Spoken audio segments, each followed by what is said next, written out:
Hello! Good morning! Good morning everyone! Welcome to our vlog and happy Chinese New Year! Yay! Day 1. It's anong petsa ngayon anak? It's January 29!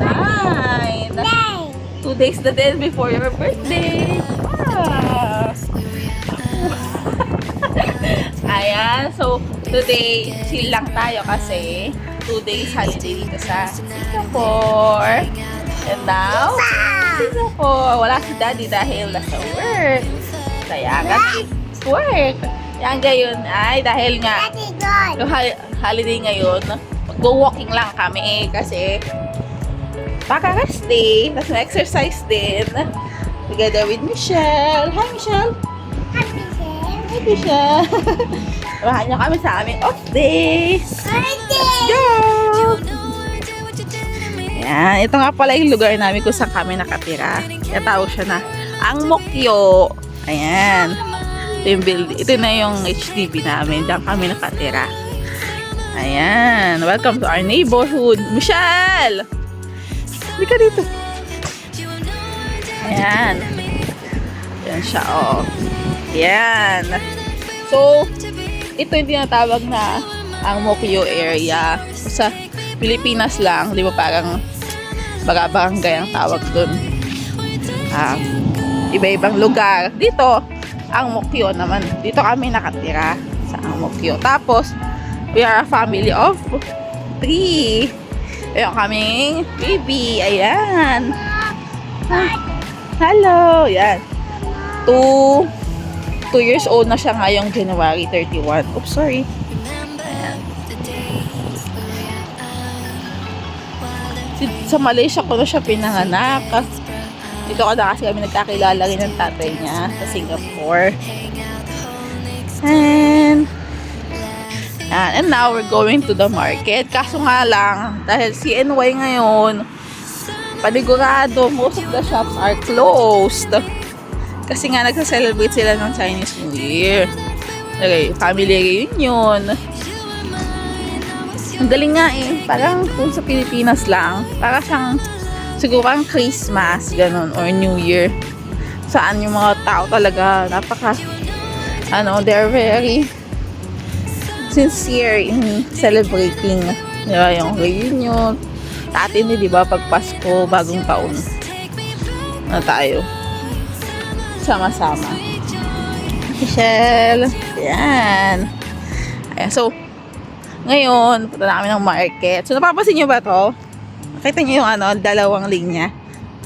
Yan. Pag nandito kayo sa Singapore, madalas nyo itong mapakikita. Yung mga ganitong setup. Kasi, ang gusto ng Singapore, may encourage yung mga tao na mag-exercise to, like physical, exercise. By example, walking, and by cycling. So, nakita niyo itong normal pavement na to. Siya, for walking siya. Intended for walking. And then, itong pulang to is intended for cycling. Or pwede rin jogging dito sa part na to. Ganon. Ayan siya. Ayan. So, yung lugar namin, malapit siya sa school. Kita yung ITE. And school yun. So, may ginagawang bagong HDB sa harap namin. Pero yung building namin, siya yung pinakamatangkad dito eh. Sa area namin.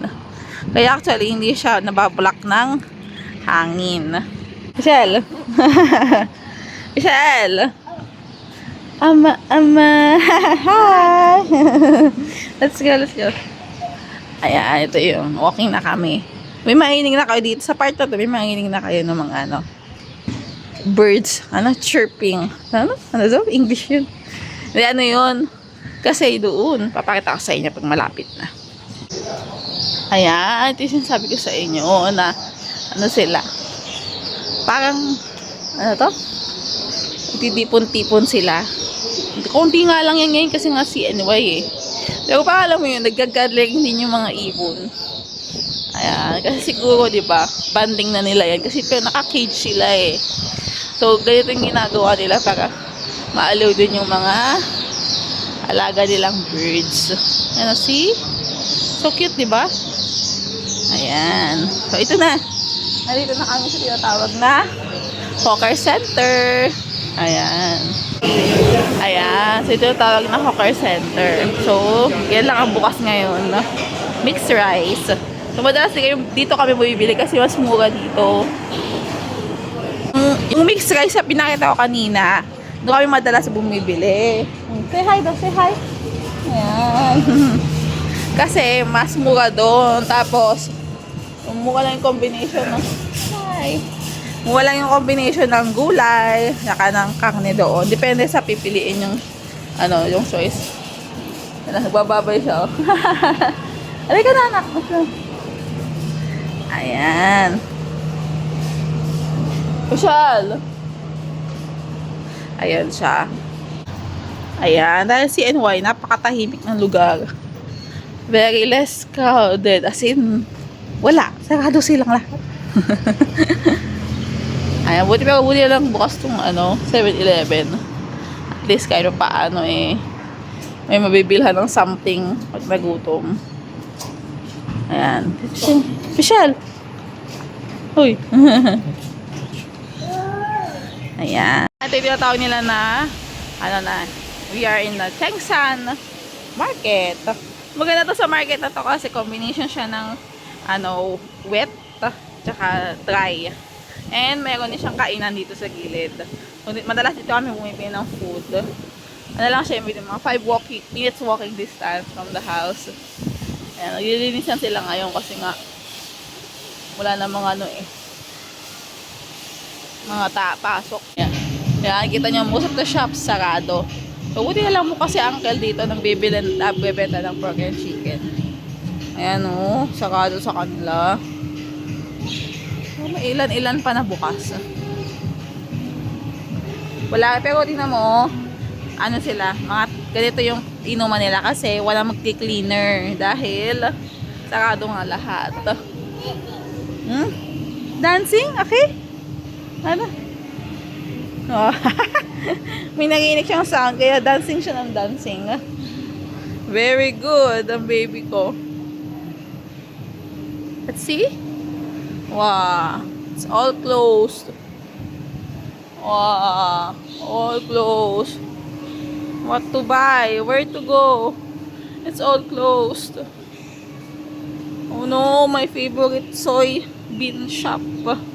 Closed. Ayan. Dito sa shop na to, namin bukas Dito sa place na to ang bukas. Kasi puro mga siya, Indian food. So, technically, hindi naman nila holiday, di ba? Indian Muslim. Bukas sila. Reasonable. Let's go! Ayan. May bukas na Giant dito. Supermarket. Normally, sa ibang lugar, sarado yung mga ganyang shop. Pero dahil dito, bukas siya. See? Bukas. Ito, mayroong clinic dito sa gilid niya. Hindi na lang bukas, makabili kami ng pangluto. Para sa araw na to at saka bukas. Ayan.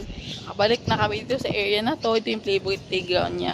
Hindi na kami nakapag-vlog kanina kasi napakalikot ni MK. Kailangan ko siyang sundan at sawayin din. Ayan. So, dito na magtatapos ang ating vlog for today. Kasi, mamaya busy na ako sa mommy duties. Yay! Say bye-bye. Bye! See you next time. Our next vlog. Bye-bye. Mwah! Mwah! Mwah! Love you. Love you.